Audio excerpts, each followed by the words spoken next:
When is a hoplite not a hoplite? Obeying your mum and asking how good the Spartans actually were in battle. It's part 2 of Sparta in the Spotlight on the Ancient History Hound podcast.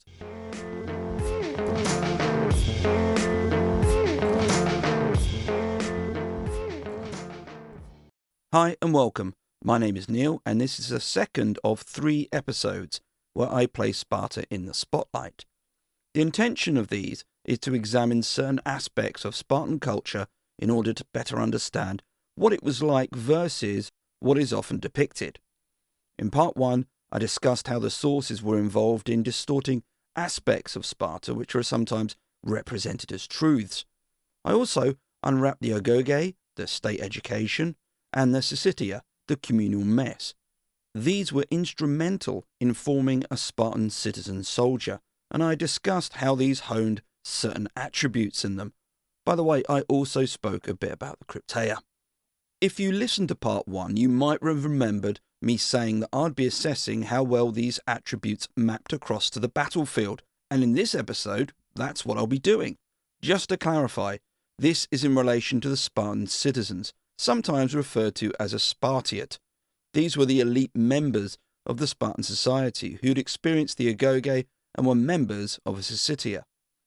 To help provide context to all of this, I'll be giving an overview of the type of soldier they fought as and the battlefield setting. I'll also be asking the question of how good the Spartans were, and there will be some anecdotes and sayings about Spartans which I'll be reviewing. Were these true? And if not, why? Before I begin, the standard bit where I ask if you can review or rate the podcast and also say where you can find me. So, I'm on X, Blue Sky, Instagram and TikTok as Ancient Blogger. There's the Ancient Blogger YouTube channel and the Ancient History Hound subreddit. Okay then, here we go. In part 1, I outlined several key attributes which a Spartan gained from his time in the agoge and syssitia. Broadly speaking, these fell into 2 groups, the mental and the physical. The former contained the likes of discipline, the ability to endure hardship, how incredibly important reputation was, and teamwork. Teamwork, pun intended, had a foot in the physical category. Spartans spent time dancing in groups and playing team sports. These were not simply hobbies. Choral dancing, for example, might be performed at a festival and was taken seriously. As a result, Spartans developed an awareness of space and timing, which isn't often referred to but will become vital on the battlefield, as you will hear. In addition to this, Spartans spent time in the gymnasia, building strength and agility. One thing you didn't hear was any reference to drills or weapons training. If you listened to the episode, you might recall me saying how this wasn't necessarily a big opportunity missed, and you'll hear more about that later as well. Now we've got those attributes, let's consider the situation in which they were used. The Spartan in battle. To understand that, I need to give a short overview of the type of soldier they fought as and the formation in which they fought. As I go through this, you'll probably start to realise where these attributes become important and gave the Spartans an advantage. The celebrated infantry unit of the classical period was the hoplite. He carried a spear known as the dory, and this was estimated to have been around 2.5 meters long. This was gripped in the rear quarter of the spear shaft, meaning it could extend to around 1.5 meters in front of the hoplite. As a backup, the hoplite also carried a sword, but this was very much a backup option. In terms of defensive gear, the hoplite wore the famous Corinthian helmet, a truly iconic piece of kit. The 5th century BC saw a variation in kit though, and by the end of it, this helmet had often been replaced by the pilos cap. This was a conical helmet with an open face. The design suggested that this was to deflect overarm spear thrusts made at the head.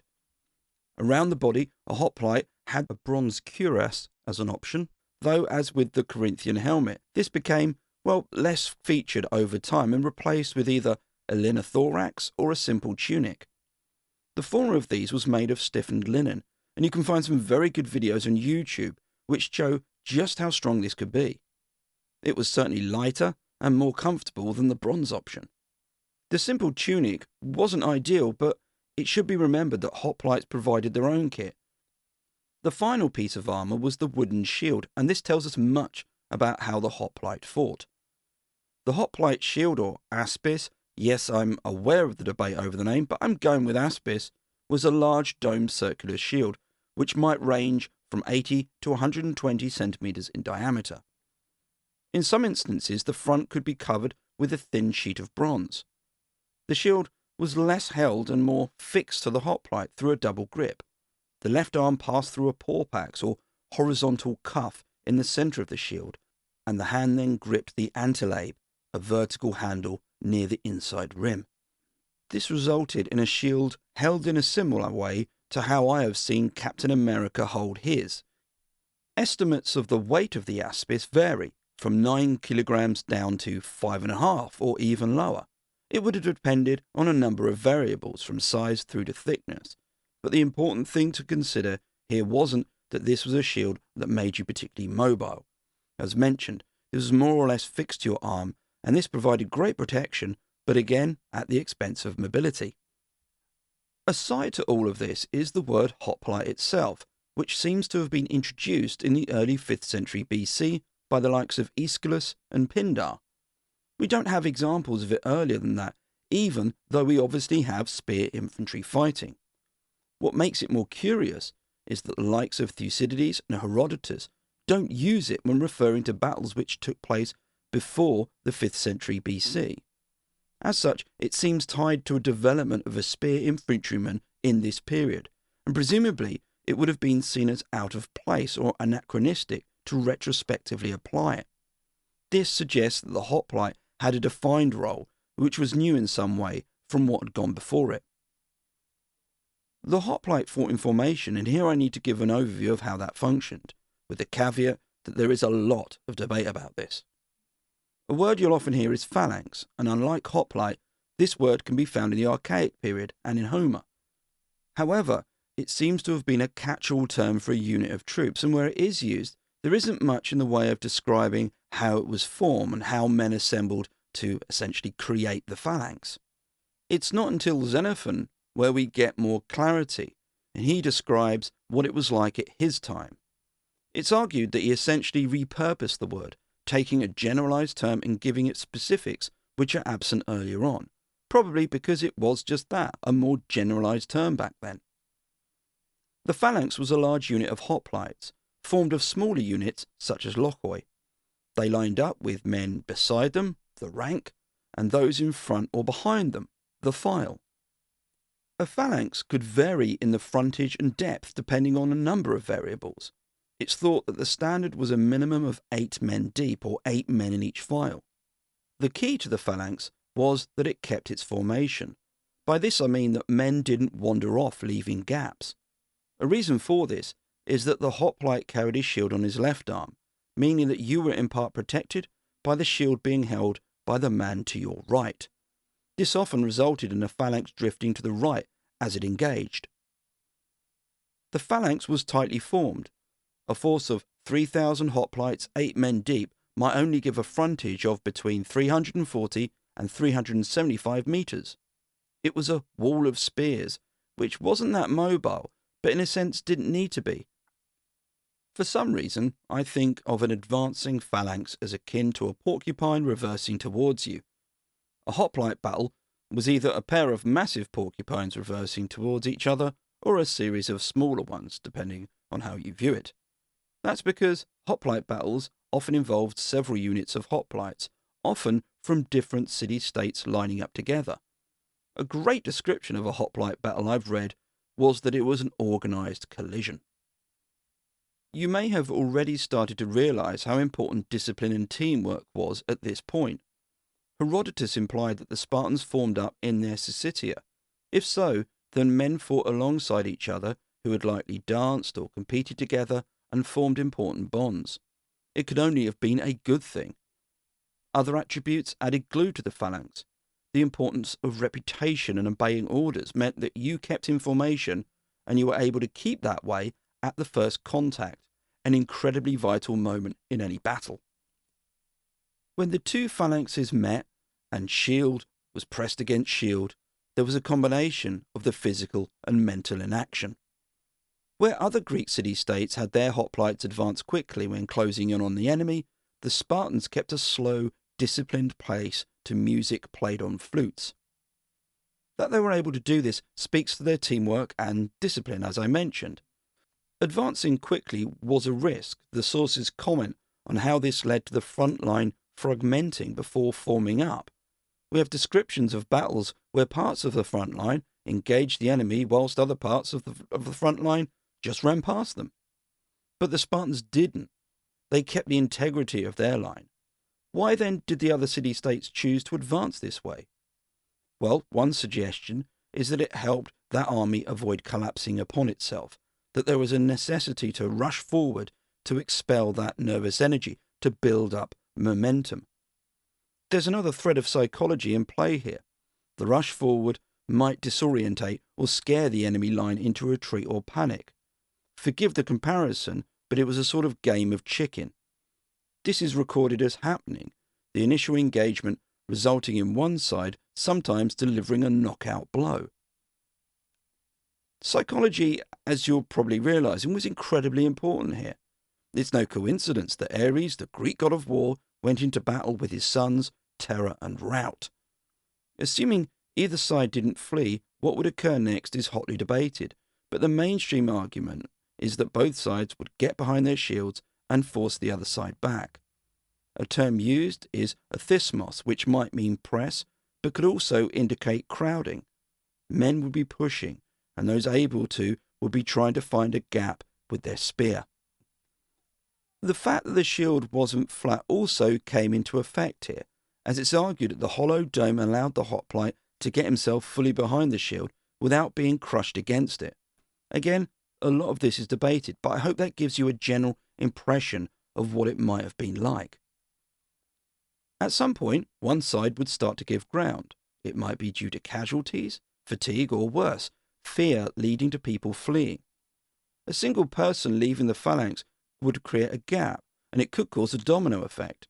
The entire line might start to collapse. Things could get very bad very quickly. Just as an aside, here it's also important to consider that though we have two armies clashing, there wasn't a symmetrical dynamic in place.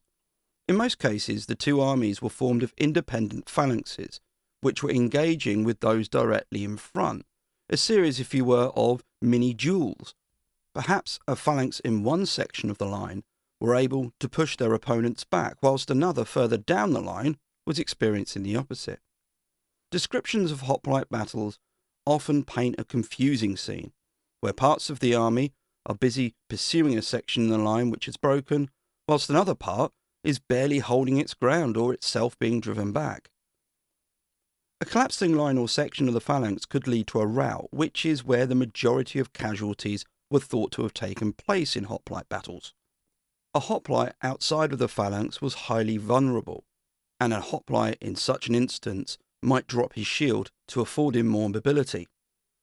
The downside was obviously that now he had, pretty much no defence against any pursuing light troops or cavalry. In Plato's Symposium, Alcibiades tells of how Socrates saved himself and a colleague by retreating in good order following the defeat at Delium. That is to say, they resisted the urge to drop their shields and flee. And you might imagine how, if you were part of a pursuing force, you wouldn't necessarily want to take on a force of orderly retreating hoplites. You'd probably want to target those who had little or no armour and were more or less helpless. Bit macabre, but I hope you get the point. There is one final point to make concerning the overview which I've been giving, and it relates to how many Spartan citizens actually participated in battle. Given that they were elite, there weren't a large number of them. One estimate has 9,000 Spartan citizens as being around in the early 5th century BC, and this number was to diminish over the course of the century. Though they were considered very effective fighters, their role in society made them prized assets which Sparta wasn't keen to lose, and as such they weren't deployed with much abandon. Warfare at this time was often a case of one group of allies fighting another. Armies were formed of units from different city-states, and it was certainly the case with Sparta, who would levy or call on its allies to supply troops to an army it was assembling. The Spartan citizen soldiers were often a minority in this wider army, but also sometimes a minority from the troops which Sparta supplied itself, as these might also consist of non-citizen hoplites and helots who often outnumbered them.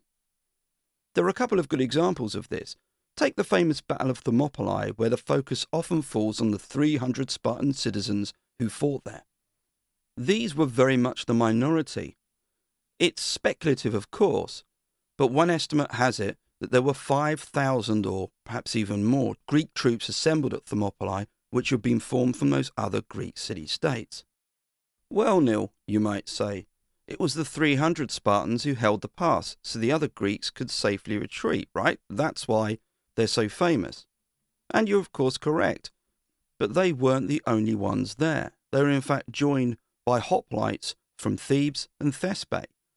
These initially numbered 400 and 700 respectively, so it's plausible that on that last day, more non-Spartans had fallen against the Persians holding the pass than the famous 300. It's likely that helots would have been there as well, though no numbers are provided. In 479 BC, the Greeks took their revenge against the Persians at Plataea. Herodotus tells us that the contingent from Sparta numbered around 45,000 men, a huge number. However, of these, only 5,000 were from the Spartan citizens, that is to say the Spartiates. The rest were helots and non-citizen Spartan hoplites. Sometimes Spartan armies had no citizens fighting. A lack of manpower saw the Spartan general Brasidas use helots and mercenaries when he took the fight to Athens at Amphipolis in 424 BC. The idea that there were vast armies full of Spartan citizens wasn't therefore the case. They were often a key component, but exactly that, a component, and nothing approaching the whole. I hope that gives you a good overview, and we can use this to begin to map over those attributes and see how they found traction. In terms of the psychological, you've probably already realised what an advantage the Spartan had before first contact was made. The ability to endure stress and ensure you didn't fail to uphold the standards which were expected of you. Tick. And double tick, because this ensured that the phalanx retained its integrity. There wouldn't be men running or leaving gaps. Discipline and the social expectations honed, often brutally so, within the Spartans through the agoge, helped to ensure that first contact would be met and they wouldn't break. The teamwork I mentioned earlier and in part 1 facilitated that first contact. The men marched in step and therefore in formation. These were men who were used to moving together as a unit and understood how important the whole was versus the individual. Herodotus noted this, and I quote, "So it is with the Spartans. Fighting singularly, they're as good as any, but fighting together, they are the best soldiers in the world." End quote. There's much made of the physical advantage the Spartans had, and yes, they certainly understood its importance. For example, when on campaign, the Spartan was required to exercise twice a day. However, they were often up against individuals who were themselves physically fit. Perhaps where they had the advantage was in the agility when it came to fitness, which they'd built up through, as I hope I've outlined, the team ethic. And in terms of mindset, well, this I think was much more of a game changer. With all this considered, we might now turn to weapons training and drills, or lack thereof. Spear work would have been important, but this wasn't a Hollywood movie where you have slow-motion highlight reels in which an individual dispatches several opponents. Phalanx warfare would rarely create that opportunity or that situation. Viewed this way, you might now consider why spear work wasn't particularly high on the priority list in terms of what the Spartans practiced and possibly how they viewed it. As mentioned in part 1, hunting was very popular, so this probably furnished the Spartan with the basics that they required when using a spear. I have so far painted the phalanx as a very basic method of fighting, and in many ways it was. However, Sparta was reported to have been able to perform manoeuvres, something we don't find in other city-states at this time. At Mantinea in 418 BC, we hear how this in fact saved the day. the battle had devolved, as a phalanx battle often did, into a series of engagements across the line. The Spartans were in the centre and were able to drive off their opponents. However, the left wing of the army was failing, and Sparta was able to do two key things. Firstly, it resisted the standard practice of pursuing the enemy, and secondly, it reformed and marched to save the left flank, which it did, and won the day. This was facilitated through discipline and also the large number of officers which Spartans had in their ranks. The rationale for this was to ensure cohesion and would help the Spartan force to respond to a developing situation on the battlefield. As much as Mantinea showcased the Spartan ability in battle, it also asked an important question. If Sparta was able to win the day through executing a basic maneuver, how good were they? If I were to play the hand of devil's advocate a bit more fully, how good can we say Sparta was if their opponents were largely, amateur? Here I should state I don't mean amateur in a disrespectful way, but more in fact. Greek city-states in the 5th century BC didn't have large standing armies who trained full-time. I should add here that this description doesn't necessarily apply to Sparta, and you can hear more about that in part 1, where I argue as to how much Sparta really put into its army in terms of making it professional.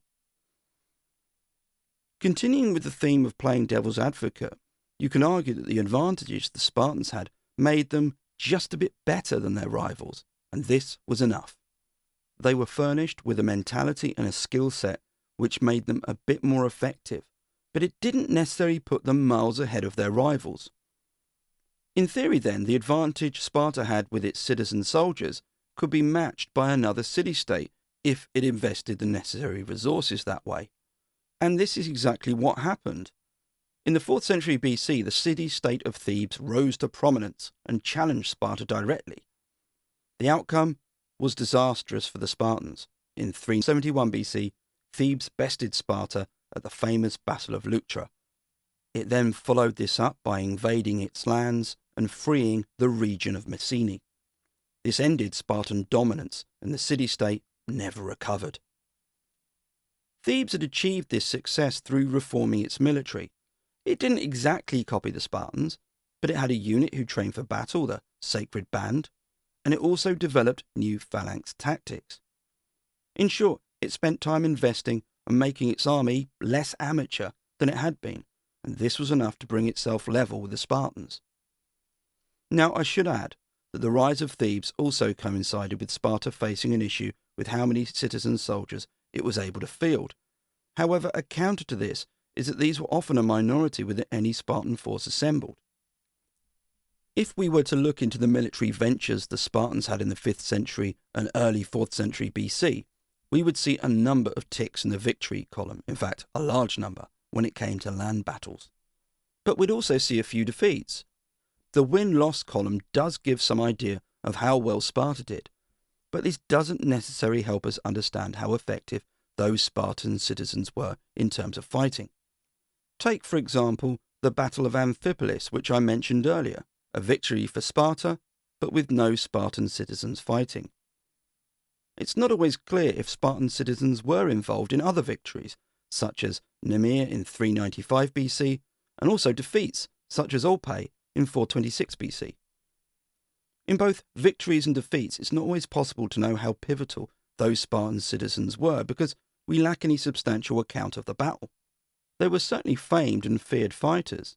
The challenge is that we don't have a body of material which could be used to detail how much difference they made on the field, and how much better they were than the other Greeks fighting.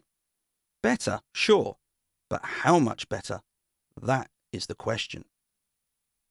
The discussion about Sparta and its reputation brings me to some of the anecdotes and sayings about it within the context of army and battle which were recorded by Plutarch. Now, I covered Plutarch in part 1. In short, he isn't much of a reliable source, and his works are prone to capturing the later tendency of exaggerating certain Spartan values. There was a keen audience for such things, and this had been the case even before Plutarch started collating them. I'll start with a very famous one, and this was the response of King Leonidas when he was asked by the Persian king to hand over his weapons at Thermopylae. The reply was, "Come and take them," or molon labe. To start with, this was a written reply, not a verbal one. And the second is that we only have Plutarch recording it in a list of other sayings where a continual theme is that of a Spartan giving a short quip. The reality is therefore that this was unlikely to have happened. No contemporary source refers to this, and the more you think about it, the odder it seems. But it is on brand, as it were, for Sparta, and so it has that key thing about it. It could be believed. The next anecdote is similar, if not being even more extreme in terms of a short reply. The famous King Philip of Macedon, that's Alexander the Great's dad, wrote to Sparta saying that if he invaded their lands, he would turn them out. And they responded, "If." Don't get me wrong, it's a great line, and I've seen this used to exemplify how tough the Spartans were. Except chronology says otherwise. If this was Philip of Macedon, then Sparta was a shell of what it had once been. As mentioned, by the mid-4th century BC, Sparta was nothing compared to what it had been. Oh, and just for the record, Philip did invade Sparta's lands, and met little or no resistance. Both these quips are very good and exactly what people at the time of Plutarch wanted from Sparta. Don't forget, this was for an audience who, from a distance of several centuries, could peer back and be easily sold on a good line, just as long as you had a Spartan saying it. Not all anecdotes about Sparta were crafted in this way, though. Some had truth in them. Take, for example, the Spartan attitude to walls. There was, for example, King Agesilaus, who was shown a city with strong walls. He replied that yes, these were indeed impressive, but for women to live inside, not men. The same king was asked why Sparta lacked fortified walls, and he pointed to some citizens and said that they were the Spartans' wall. Sparta not having walls was indeed a thing, and quite an unusual one. A city's walls were often a statement of how powerful it was. However, the rationale for Sparta not having them lay more with geography than the strength of its soldiery. Sparta is located in a valley which is guarded by mountain ranges to the east and west. An army entering its territory couldn't do so at ease. There were very good defensive positions where an army could simply block you from coming in. Even more so if that army was one which used the phalanx formation. It would be incredibly difficult to get past this. This was one of the issues the Persians had had at Thermopylae. The defended position was perfect for a phalanx to dig into. And it's not as if an army could simply appear out of nowhere. Sparta's control of the Peloponnese meant that any force moving south would be reported to it very early on. As with any of Plutarch's sayings, it's debatable if they ever happened, but technically Agesilaus was right. His men were the walls, but not in the way you might think. They were more a force multiplier than a replacement. Plutarch also collated sayings of Spartan women, in particular Spartan mothers, and I'm going to get into those in part 3, but there's one that I wanted to include here. It's the one which relates to a shield. You might have heard it. A Spartan mother says to his son as he's about to lead off to battle, "Come back with your shield or on it." And this has led to people thinking that Spartans carried their dead on a shield. This isn't the case, and especially so if we're talking about bringing the body all the way back to Sparta. The dead were buried either at the site of battle or near to it. Ensuring the correct burial rites were undertaken was one of those cornerstones of ancient Greek culture. At best, this saying could be taken as meaning you either fall on your shield or return with it, but you had to be with your shield, and this goes back to the earlier comment where people might abandon and drop their shields in order to get away from a battlefield more easily. What we have then is a saying which captures a particular value. It was symbolic rather than literal. What is literal, however, is that I've come to the end of the episode, albeit in good order and still carrying my shield. I hope you've enjoyed the episode and the points that I've made. Again, there's speculation there, but I hope it's been useful. At least it allows you to challenge some of the, shall we say, standard things that are said and depicted about Sparta. Whatever you think, though, let me know. Get in touch. You can contact me on those social media points, or you can email me oldschool ancientblogger@hotmail.com. It's always interesting to hear what people think. In the next episode, I'll be looking at Spartan society and culture, and trust me, there's a lot of interesting stuff to get through there. But until then, keep safe and stay well.